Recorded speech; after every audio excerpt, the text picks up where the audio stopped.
Donc, le Conseil de la municipalité de Saint-Edmond-Grand-Tam, sous la présidence de M. Robert Corriveau, maire, siège en séance extraordinaire ce 5 mai 2020 à 19 h par voie de visioconférence et téléconférence. Sont présents par visioconférence. Nous avons le maire, M. Robert Corriveau. Juste vous nommer quand je vous dis votre nom. Donc, M. Corriveau. Oui, Robert Corriveau. Siège numéro 1. Monsieur Kirouac. Siège numéro 2. Steve Courchaine.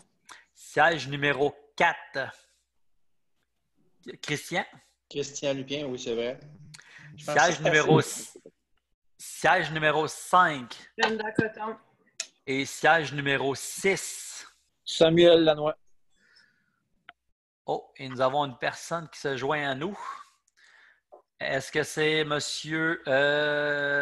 Lafleur qui se joint à nous? Téléphone, oui. Donc, M. Lafleur vient de se joindre à nous par téléconférence. Ensuite, qui assiste à la vidéoconférence, moi-même, Donald Brideau, directeur de la municipalité, et directeur général et secrétaire trésorier. Et nous avons Maxime Brault, comptable de la firme, du groupe RDL, de la firme comptable qui a fait les états financiers. Maxime Brault. Bonjour, M. Brault. Considérant le décret numéro 177-2020 du 13 mars 2020 qui a déclaré l'état d'urgence sanitaire sur tout le territoire québécois pour une période initiale de 10 jours, considérant les décrets subséquents qui prolongent cet état d'urgence, soit jusqu'au 6 mai 2020, considérant l'arrêté ministériel numéro 2020-029 daté du 26 avril 2020 de la ministre de la Santé et des Services sociaux qui précise que toute séance peut se tenir à l'aide d'un moyen permettant à tous les membres de communiquer immédiatement entre eux. Considérant que selon ce même arrêté, lorsque la loi le prévoit qu'une séance doit être publique, celle-ci doit être publicitée dès que possible par tout moyen permettant au public de connaître la teneur des discussions entre les participants et le résultat de la délibération des membres. Considérant qu'il est dans l'intérêt du public et pour protéger la santé de la population des membres du Conseil et des officiers municipaux que la présente séance soit tenue à huis clos et que les membres du Conseil et des officiers municipaux soient autorisés à y être présents et à prendre part, délibérer et voter à la séance par téléconférence et visioconférence. Que le Conseil accepte la présente séance soit tenue à huis clos et que les membres du Conseil et des officiers municipaux puissent participer par téléconférence et visioconférence. Et proposé par qui? On va le proposer. Tous d'accord? Oui.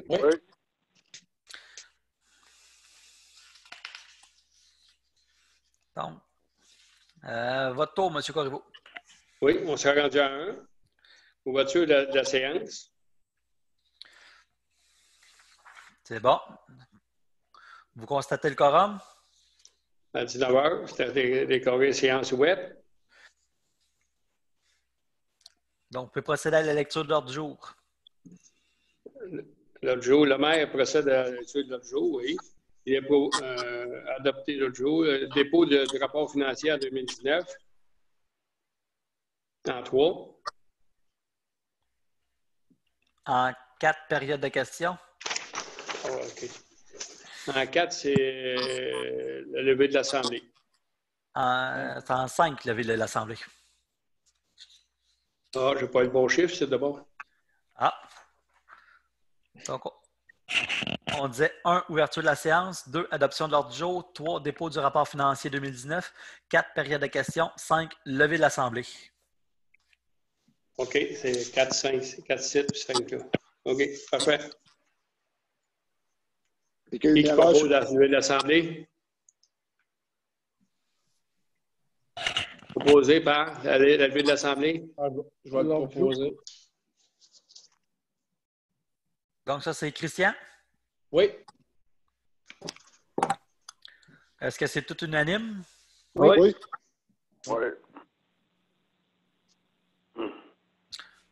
Donc, l'ordre du jour est adopté tel que lu. Monsieur Corriveau, c'est à vous. Comment on commence l'autre assemblée? Oui. Point 3. Excuse. Vous êtes rendu au point 3. Le dépôt du rapport de 2019. Donc, Je vous présente donc M. Brault, qui est le comptable de la firme du groupe RDL, qui va présenter le rapport de l'audition pour l'année 2019 qui est déposé au Conseil. M. Brault, c'est à votre tour. Parfait. Bonsoir à tous. Est-ce que vous m'entendez bien? Oui. Oui. Excellent. Donc, notre firme, Groupe RDL Drummondville, a été mandatée pour faire l'audit des financiers de la municipalité de Saint-Edmond-de-Grande-Table pour l'exercice. Donc là, je crois que vous êtes supposé voir en même temps le rapport de l'auditeur résumé. Est-ce que c'est le cas? Oui. Oui. Attendez, je vais vous le mettre en partager mon écran. Je vais vous présenter, en fait, ça se trouve Oui, allez-y. résumé, tout simplement. Pourquoi résumé? Tout simplement pour pas qu'on s'étale sur toutes les petites notes hyper pointues, puis on va se concentrer sur ce qui est le plus important. Le rapport qu'on voit à la page 2 fait état de ça, comme quoi notre résumé est un résumé fidèle à notre avis. Puis en fait, les états financiers qu'on a délivrés, audités pour l'exercice 9, expriment une opinion non modifiée. Donc, à notre avis, pour l'audit 2019, en fait, il n'y a aucune réserve aux états financiers. Si on va tout de suite, pour vous montrer quelques chiffres, à la page 4, M. Brideau. Oui, j'aimerais les fins fiscales. La page 4, c'est celle-là? Non, revenons un petit peu en arrière d'une page.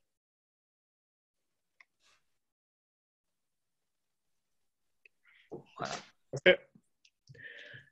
Donc, ce qu'il faut regarder, en fait, c'est la deuxième colonne, la colonne réalisation pour l'exercice 2019. Ça trouve être le réel de l'exercice pour la municipalité.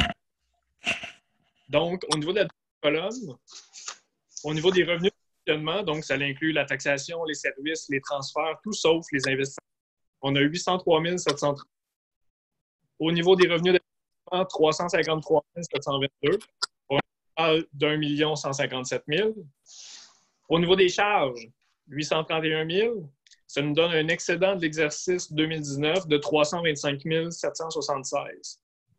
À cela, on vient soustraire les revenus d'investissement de 353 000 et ça nous donne un déficit de fonctionnement de l'exercice avant conciliation des fins fiscales de 27 946 versus 47 000 pour l'exercice antérieur, l'exercice 2018. On peut le voir à la colonne de droite.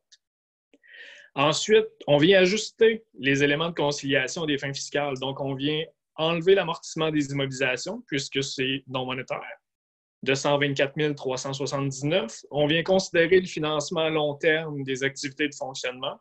J'y reviendrai plus tard là-dessus. 10 473. Et on vient considérer également l'affectation des activités d'investissement de 45 000. Le total des éléments de conciliation donne 89 000. Si on prend notre déficit de fonctionnement de moins 27 000 additionné des éléments de conciliation de 89 000, ça nous donne un excédent de fonctionnement de l'exercice à des fins fiscales de 61 000 versus l'excédent de 2018 de 85 000. Donc, on peut passer à la page suivante. Et là, on va détailler en fait les différents revenus de l'exercice. Si jamais vous avez des questions entre-temps, vous pouvez toujours les dire à voix haute parce que c'est sûr que je ne verrai pas si vous avez la main levée. Au niveau du détail des revenus, on se trouve à regarder la première colonne, la colonne réalisation 2019. Donc, au niveau des revenus de taxation sur la valeur foncière, on se trouve à avoir 580 000. Et au niveau des taxations sur une autre base, on a 49 000 pour les matières résiduelles. 25 000 pour fosse septique,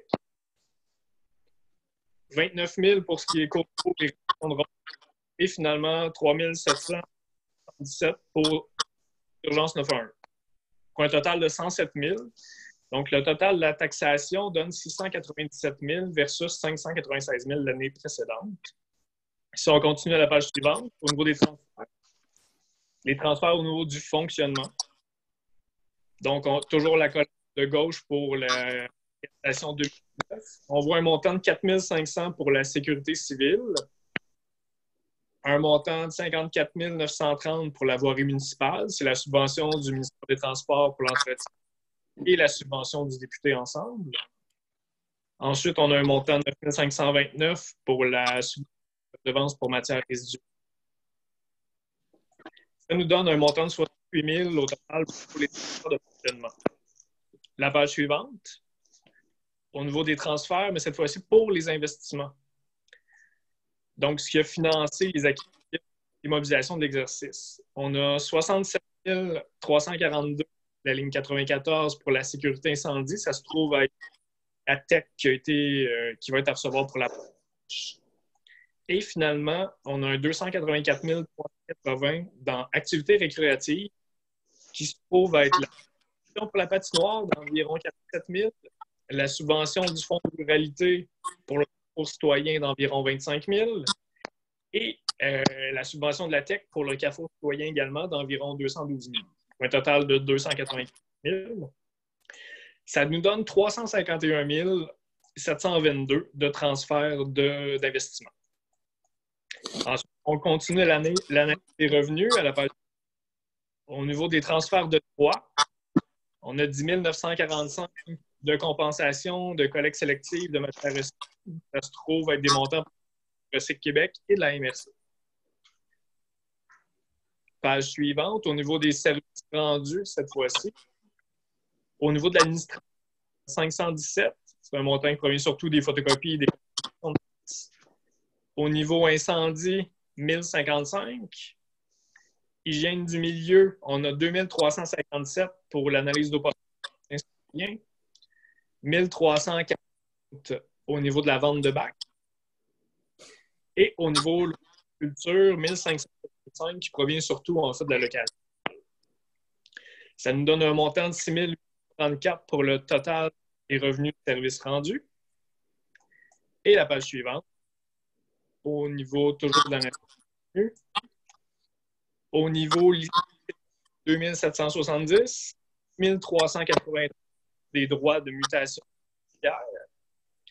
384 d'amende et pénalités, 3900 de revenus d'intérêt. On a 400 $ de gains sur cession d'immobilisation, 2000 $ d'autres contributions. Ça se trouve être la subvention du comité de surveillance pour l'acquisition du radar électrique, et un montant de 3211 posé entre autres de la risque et du revenu de TP. Donc, ça fait le tour pour l'analyse, en fait, ou le survol rapide aux différents revenus de l'exercice 2019 de la municipalité. On va passer à la page et l'analyse des différentes dépenses au niveau des charges. Donc, en passant secteur par secteur, cette fois, on regarde la troisième colonne, le total de l'exercice 2019, réalisation 2019, et on peut le comparer avec la colonne de droite, qui est le comparatif pour l'année antérieure. Donc, au niveau du conseil, 31 000, greffe et application de la loi 2432, ça se trouve être pour l'élection du siège numéro 6. Au niveau de la gestion financière administrative, 214 000. Évaluation, 15 811, qui nous donne un total d'administration de 263 000. Au niveau de la sécurité publique, police, 81 765. Sécurité incendie, 55 169. Sécurité civile, 9 400. On voit une hausse à ce niveau parce qu'il y a eu le plan de sécurité civile, en fait, en 2009. Et au niveau autre, 16, pour un total de 147 947 pour la sécurité publique. Au niveau du transport maintenant, 143 000 pour la voirie, 50 735 pour l'enlèvement de la mer, 2 610 pour l'éclairage des rues et 4 565 pour la circulation et stationnement. Une hausse en 2019, lignage. Page suivante, au niveau hygiène du milieu.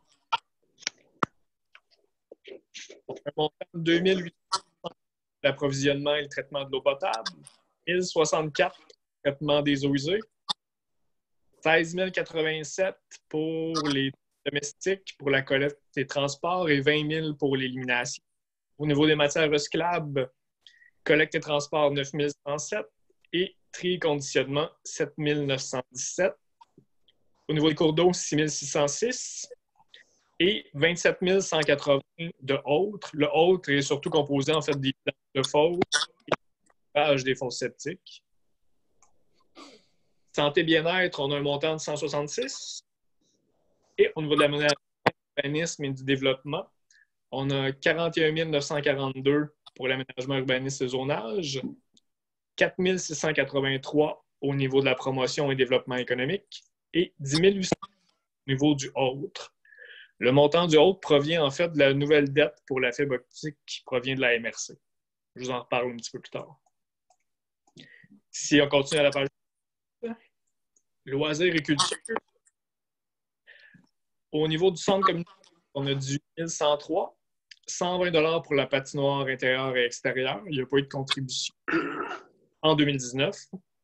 Parc et terrain de jeu, 3 747 et 41 de autres. Il y a surtout la loisirs, la cote-part de la ville de Drummondville pour les loisirs et le technicien de loisirs. Et 7 623 au niveau de la bibliothèque. On voit au final le ligne d'amortissement des immobilisations, 924 000 comme tantôt. Au niveau du sommaire, si on va à la page au niveau du renseignement complémentaire, on va voir l'excédent, en fait, dans ce cas-ci, le déficit, pardon, d'investissement des fins fiscales. Si vous regardez la colonne de gauche, qui se trouve être la colonne 2019, on a vu tout à l'heure dans le sommaire des résultats qu'on avait 353 000 de revenus d'investissement. Ce qui a été acquis cette année au niveau des immobilisations, en administration générale, on a 887, ça se trouve avec le logis autonome. La sécurité publique, 67 342 pour être la borne sèche. Au niveau du transport, 5 092 qui est composé et d'un nettoyeur pression. Et au niveau de la loi 483 000 est composé de la patinoire, du carrefour citoyen et le plan de chalet loisirs avec l'ameublement. Donc, un total de 556 793 en acquisition des... Ensuite, au niveau des affectations, il y a 45 658 qui est financé par le fonctionnement, 76 051 qui est réparti comme ceci, 30 000 pour le carrefour citoyen et 37 000 pour la patinoire, qui nous donne 128 000 d'affectation. Donc, au net, on cite l'exercice 2019 à des fins fiscales de 80 562. Dans le fond, à financer, dans ce cas-ci, c'est un montant de 80 000 pour le carrefour des loisirs, le carrefour citoyen. Page suivante, les situations financières. Donc, le bilan, en fait, au niveau de la municipalité. Au niveau des actifs financiers, on a 14 838 en trésorerie, donc dans le compte de banque au 31 décembre. Au niveau des débiteurs, 26 180. On va voir le détail à la note 100. Ça nous donne 41 000 d'actifs financiers. Au niveau des passifs, 115 000 de créditeurs à payer, 80 000 de revenus reportés, 10 460 de dette à long terme, qui est la dette sur la fibre optique de la MRC, qui va être remboursable sur 5 ans. Ça nous donne 206 000 de passifs, donc un actif financier net, la ligne 16, de 234 000. Au niveau des actifs non financiers, on a 176 000 d'immobilisation et 429 $ de stock de fourniture, qui est surtout un inventaire de banque. Ça nous donne un excédent accumulé de 1,9 million en 2019. Si on poursuit en fait la page suivante pour aller voir le détail des différents postes qu'on vient toujours de voir pour la situation financière, on va aller tout de suite à notre... Donc, du 426 000 qu'on a vu qui est à recevoir au 31 décembre 2019, 17 745 qui provient des taxes municipales à recevoir, 167 000 qui provient du gouvernement du Québec, donc qui est composé surtout des différentes subventions et de la portion Québec et la portion TPQ à recevoir, et 224 à recevoir du gouvernement du Canada, qui est composé de la TPS à recevoir et de la fédérale à recevoir. Et le autre en haut va être des autres services à recevoir et aussi pour 16 000. Ensuite, la page suivante, au niveau de la note 11, au niveau des charges, 32 000 de fournisseurs, 3 546 de salaires et avantages sociaux, près de 40 000 en dépôt et retenue de garantie. Ça se trouve être une retenue au niveau des travaux électriques, principalement. Et au niveau des différents organismes municipaux, l'incendie, c'est des montants qui sont à payer, pour un total de 115 000 au 31 décembre. Ensuite, les revenus reportés, note 12, un peu plus bas. Les taxes perçues d'avance, on a pour 2 358. On a 43 167 droits de carrière salariale. Ensuite, 25 000 subventions de Nouveaux Horizons qui n'est pas encore utilisée. Et 10 004 de la caution pour le contrat de matière résiduelle. Pour un total de 80 779. Page suivante, la note 13, au niveau de la dette ferme, on voit la nouvelle dette de la municipalité qui est par rapport à la fibre optique, comme je vous ai mentionné précédemment, 10 473. On va passer tout de suite à la page suivante, la note 15, au niveau des immobilisations. Là, il y a beaucoup de chiffres. La section du haut présente le coût des immobilisations. La section du bas, les amortissements cumulés. Donc, si vous regardez la deuxième addition au niveau du coût, le total, la ligne 172, on a 56 793. C'est le montant d'acquisition de l'exercice qu'on a vu précédemment, qu'on avait détaillé. Et la deuxième colonne jusqu'en bas, on a 124 montant d'amortissement de l'exercice qu'on a aussi vu au niveau du sommaire des résultats. Le montant qui nous intéresse ici, c'est le montant à l'extrême droite en 1,7 million. C'est la valeur nette comptable qu'on a vue à la situation financière au 31 décembre. Finalement, la dernière page, mais non la moindre, probablement celle qui vous intéresse le plus, c'est la présentation de l'excédent accumulé au 31 décembre. Donc, au niveau de la ligne 9, qui est le même 1, 326 137. C'est le montant de coût accumulé de l'exercice pour la municipalité. Et là, on peut voir son compte. La ligne 4, on a 10 473 qui est le montant au niveau de la dette, qui est ce qui est la dépense constatée à taxer. Et on a 80 562 qu'on vient voir, qui est le financement des investissements en cours, comme on a vu précédemment. Ça fait le tour pour le résumé de financier de la municipalité de Mont 2019. Est-ce que vous avez des questions? Non. Non, ça pour moi. C'est beau pour moi. Non, Beau. c'est beau. C'est beau, moi aussi. C'est beau. Donc, c'est bon pour tout le monde?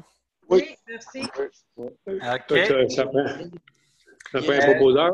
Oui. Est-ce que d'accepter les états financiers 2019 et le rapport de l'auditeur tel que présenté? Qui propose? Richard Kerouac. Tous d'accord? Oui. Oui. C'est bon. On s'est rendu en 4. Oui, il y a eu une erreur en 4. Oui, 4. C'est la période de questions. Donc, considérant que la séance est à huis clos, donc on annule la séance de questions habituelle. Les gens seront invités à poser leurs questions par téléphone ou par courriel. OK. Je vais proposer l'Assemblée comme d'habitude, le lever de l'Assemblée. Que l'ordre du jour de la séance est levé. En 5. Jules.